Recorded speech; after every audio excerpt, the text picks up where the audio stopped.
أعوذ بالله من الشيطان الرجيم بسم الله الرحمن الرحيم الحمد لله رب العالمين وصلى الله على سيدنا ومولانا أبي القاسم محمد وعلى آله الطيبين الطاهرين اللهم صل على محمد وآل محمد لا سيما بقية الله في الأرض مولانا حجة ابن الحسن عجل الله تعالى فرجه الشريف السلام على الأئمة الدعاة والقادة الهداة والسادة الولاة.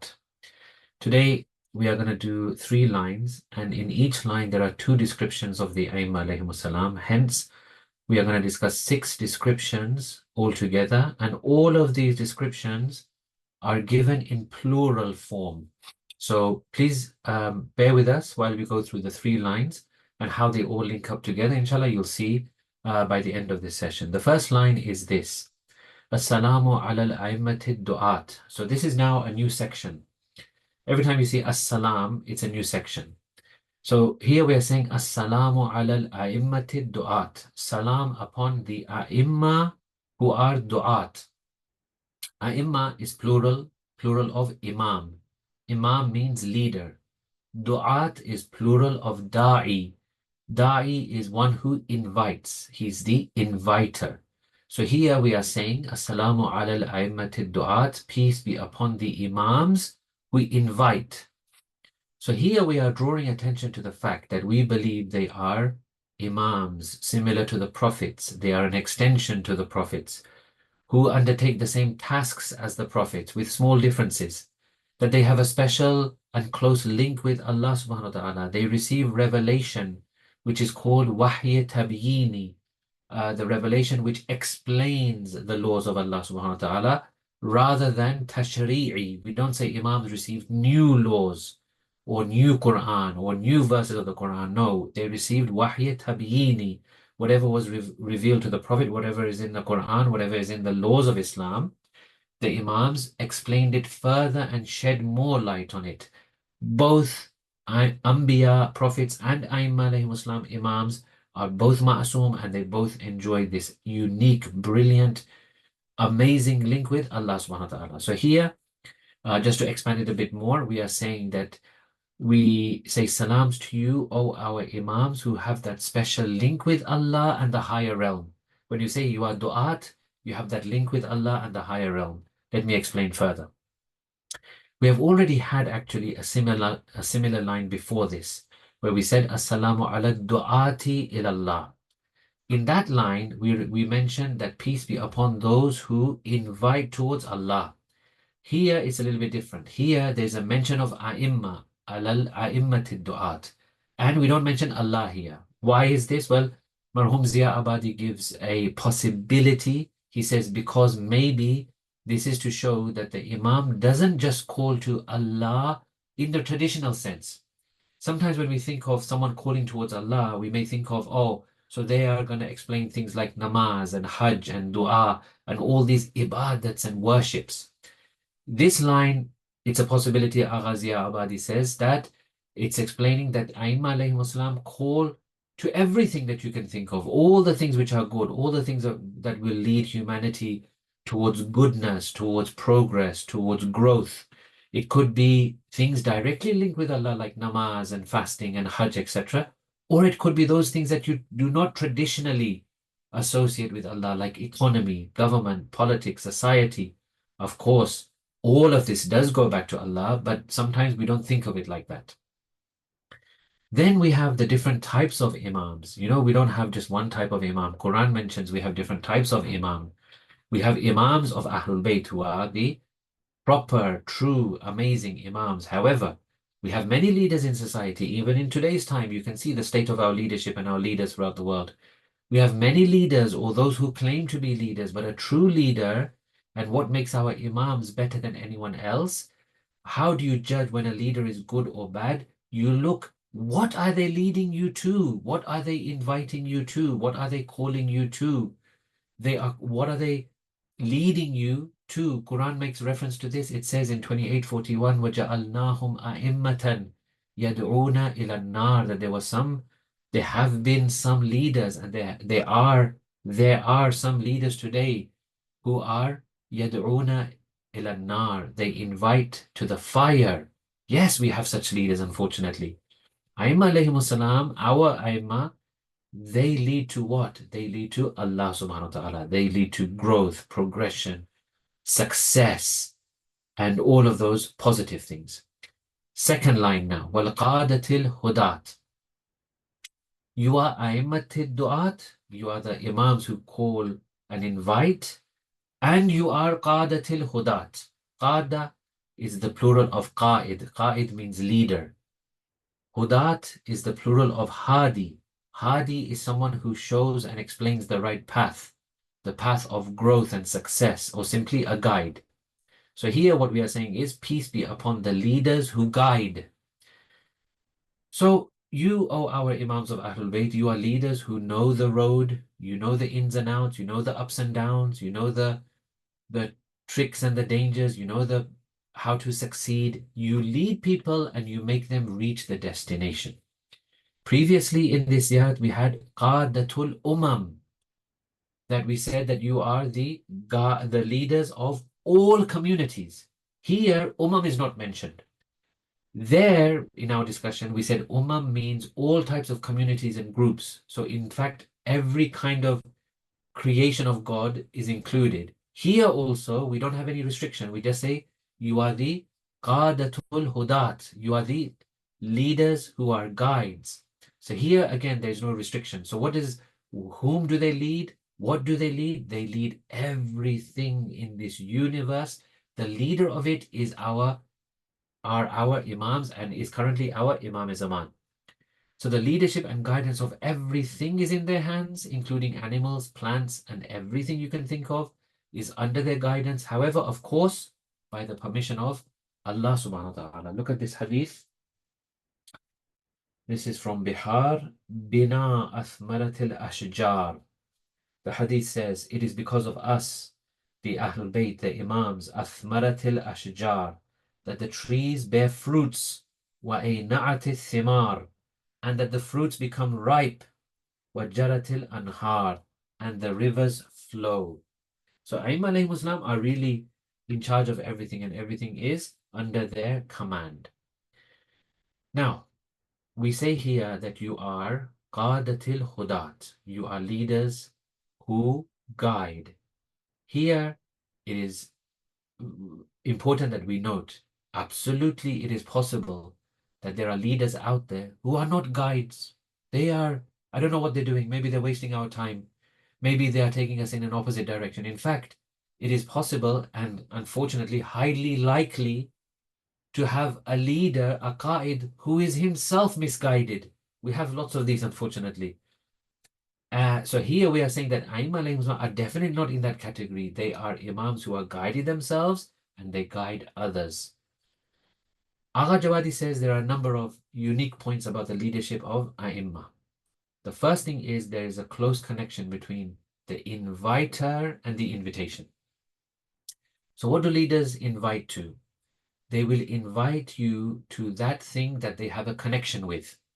If they have a connection with sins and fire and adab and punishment, they will invite you to that, whether they know it or they don't know it, because they have that connection. Naturally, they will invite you to that direction. If they have a connection with the world, for example, you see many people, unfortunately, they are very worldly, very materialistic, very much steeped into the materialism of this world. Well, they're going to lead you to that. If they're very much into lusts and desires, they're going to lead you to that. Imams, alayhimus salam, what do they have a connection with? They have a connection with Allah subhanahu wa ta'ala.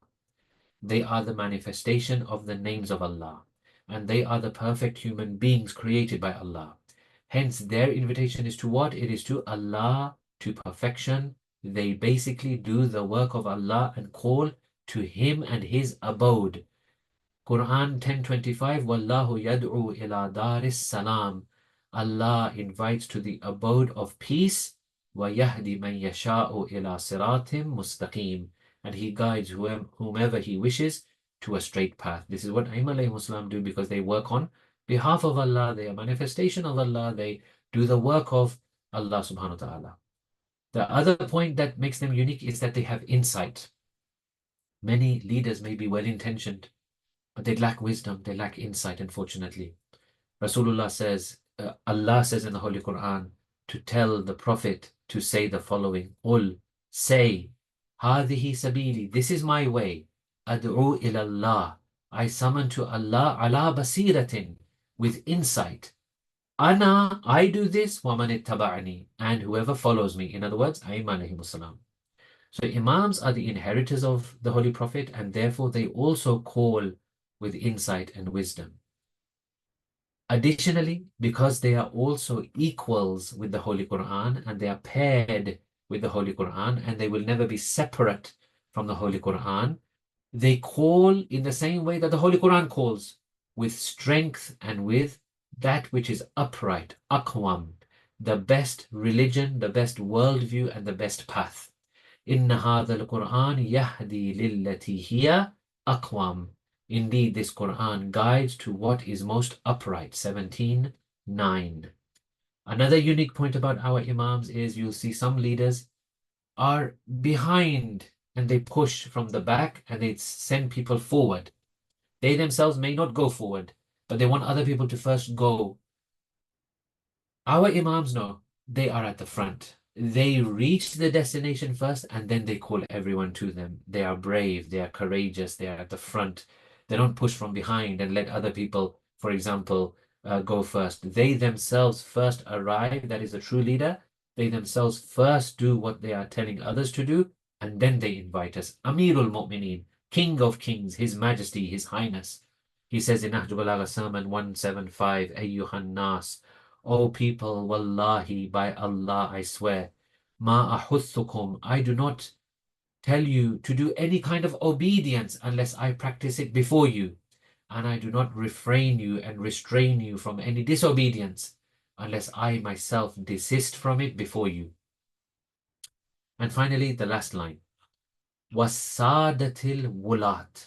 Sada is the plural of Sayyid. Sayyid means big personality, respected person, special person. Here, when we say Sada or Sayyid, we are not meaning those from the lineage of the Holy Prophet. Because in the meaning of being a big personality, respected, a major person, a major figure, even Allah is Sayyid.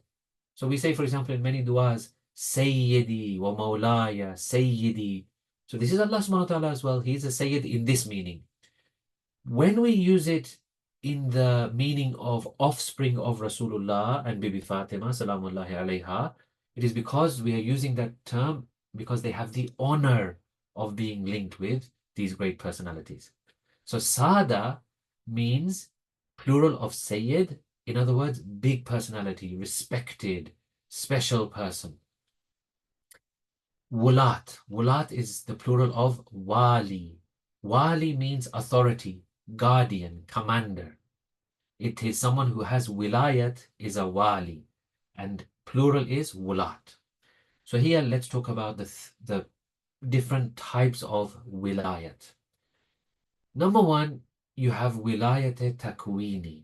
Okay, wilayat takwini means that you have authority over the way the world works. All right, it's a cause and effect system. The wali, the one in authority, wants something to happen, it will happen. When the wali causes something, that thing will happen, and there is no way of opposing that. That is wilayat takwini. Wilayat on making laws, the second type. There are three. The second one is wilayat on making laws. Here, the wali can make laws, and that law becomes a definite law. Allah subhanahu wa ta'ala says, for example, pray namaz, namaz is wajib, namaz becomes wajib. However, will people follow that law? Here, they have free will. They can choose to follow it and they can choose not to follow it. But the authority of the wali, the one who has wilayat here, is to make the laws. They have absolute authority to make the laws. And then you have tashri'i. Now, tashri'i, Agha Javadi expands it into two different categories. He says tashri'i does come under the second one on making laws because that is legislative authority. But then he expands it a bit more. So this is the way he's explained it in this section. It can be looked at in two ways. Number one, your authority on those who are considered vulnerable in society or who have no guardian. Those who have no guardian, they need a guardian. Wilayat, one of the meaning is having guardianship, authority, taking charge. So like what? Like children. What if a child, all of a sudden, all their family dies and now they're a child on their own? What happens? Well, someone needs to take charge of that situation. What about the insane? What about those who are disowned? What about those who go missing? What about those who die and no one is around, their family is not around? Everyone else, other people, they have to take charge of that situation. So that is one type of wilayat. Then you have the wilayat on general population, those who are maybe not be vulnerable, but to administer their affairs properly, there is a wilayat, there is an authority, there is a guardianship, a charge over them.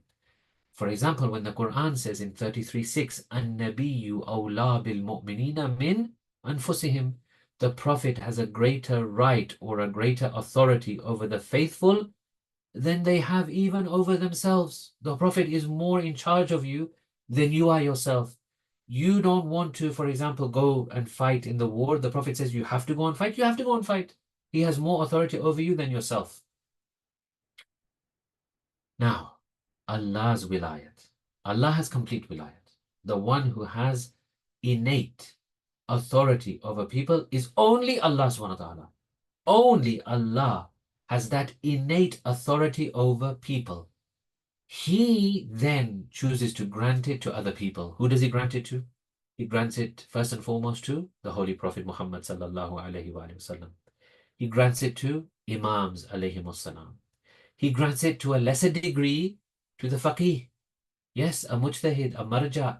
He has wilayat, he has authority over us. He can tell us certain things, he can tell us to do certain things. Absolutely, a faqih has authority. He gives it to a lesser extent even to the father over the child, mother over the child. They also have authority. Who gave them that authority? Allah gave them. So this all starts with Allah. He is the one with innate authority over everybody. He then grants it to those he wills in different positions. Rasulullah being the primary recipient, followed by Aimmah. Allah's authority is, of course, independent from everything. Everyone else's authority is dependent upon Allah subhanahu wa ta'ala. What this means is a human being is never without direction, law, rules. He actually does not have the right to accept or reject divine leadership. When Allah tells you to, you have free will, but you don't have the right to reject. It is not that they are able to choose, okay, I feel like choosing a divine leader, okay, I'll choose Imam Ali alayhi salam. Tomorrow I feel like not choosing Imam Ali alayhi salam, na'udhu billah, I'll choose someone else. No, these two are not equal. You can't put them together. You have to choose the leadership chosen by Allah subhanahu wa ta'ala. He's given them the authority. Now compare this to democracy. What happens in democracy? In Western style democracy, for example, they do not even believe or even think about a link between takwini and tashri'i wilaya. They do not even see a link here. They don't even think about this. They say whoever achieves most votes is the authority on everyone. The one who achieves the most votes has wilayat tashri'i on everyone, legislative authority. They have a charge on everyone. They can make laws, they can subject you to laws, they can tell you what to do. They have wilayat authority even over those who didn't vote for them, even over those who couldn't vote, even over those who were not qualified to vote, for example, under 16s or under 18s in some countries. Even those people, we will have legislative authority over them simply because we got the majority of votes in whatever kind of system it was. In Islam, we say no. We say the one who has wilayat tashri'i and can give you laws must be the one who also has wilayat takwini, like Allah subhanahu wa ta'ala. He has wilayat takwini, therefore he has wilayat tashri'i. He gives Aimmah alayhi salam wilayat takwini, therefore they have wilayat tashri'i. These two things have to go hand in hand when you talk about infallible divine leaders. In other words, tashri', legislation, is the right of Allah, who has wilayat takwini on the universe. It stems from that. And those he has given this to, they are exactly the same. Because they have wilayat takwini, they have wilayat tashri'i. Innama waliyukumullahu wa rasuluhu walladina amanu. Your guardian is only Allah, His apostle, and the faithful. Who are these faithful? They maintain the prayer, they give the zakat while they are in ruku. In other words, Mawla Ali alayhi salam. So what we say is you need both takwini and tashri'i to be a true leader. Western style democracy says just the one who gets the most votes, no matter who it is, what kind of person they are, what kind of background they have. You know, I don't want to name names, but you can see in the last few years what kind of leaders we have had in the West. Today, the mess we are in is because we have pathetic, weak leadership throughout the world. Islam says no. You need proper, godly, divine leadership. So here, to conclude this line, we are saying, wilayat comes with siyadat. You have to be sadatil wulat. You have to have siyadat, that authority, that amazing personality, that specialness from Allah. With that comes your wilayat and your authority and your charge over people. It comes with spiritual leadership, invitation to Allah, progress and growth and guidance. This is what Imam Ali alayhi salam was appointed to in Ghadir and in countless other places and times. You will see throughout the titles of Aimmah alayhi salam and the Holy Prophet, you'll see this term Sayyid. Rasulullah, for example, is Sayyidul Anbiya'i wal Mursaleen. Imam Ali is Sayyidul Awsiya. Bibi Fatima is Sayyidatun Nisa. Imam Hassan and Imam Hussain are Sayyidai Shababi Ahlil Jannah. Wherever you look, they have this quality of siyada, this amazing special personality. Agha Javadi, finally, he says that leadership based on intellect and justice, this can be a very nice conclusion. Leadership based on intellect and justice is the cure for all human civilization, and leadership based on ignorance and injustice is the cause for all manner of misery to both worldly and religious progress. And he quotes a hadith, Inna likulli shay'in afa. Surely for everything there is a thing that can cause it a problem. Inna likulli shay'in afa tufsiduhu. For everything there's a potential that there's a problem. There's a problematic thing in everything that causes it to spoil. Wa afatu hadha din. The afat, the problem that will affect your religion, wulatu su, is bad leadership and bad leaders. I think we'll finish here. So there's a question, are we allowed to not follow the fatwa of a marja if we find not comfortable because their wilaya is less than the imam? Okay, very good question. So first of all, let's establish one thing. Everyone's wilayat is less than the imams. Everyone who is not an imam, their wilayat is less than the wilayat of the imams. Okay? So every marja, their wilayat is less than the wilayat of the imams. Now, you're saying that, for example, my marja tells me something.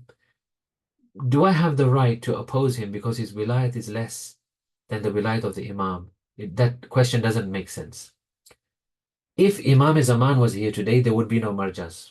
There would be no system of taqleed as such. Because Imam Zaman would have his own way of giving us the laws and the teachings and the guidance. Because he's not here, he's in ghaibat.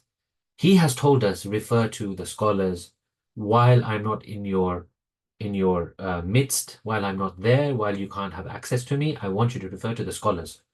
So actually, I would flip your question and I would say, by not following the fatwas of the scholars, you are actually not following the authority of the imam.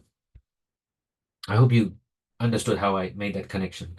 If Imam Zaman or if Imam Hassan al-Askari or the Aimmah have told me, follow the scholars when we are not there, by not following the scholar, now what have I done? I've actually not followed my ma'soom imam. So there is actually no logical argument, no religious argument that we cannot follow our maraji.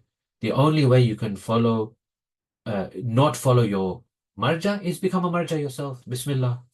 You can become a marja and you can then follow your own fatwas, no problem.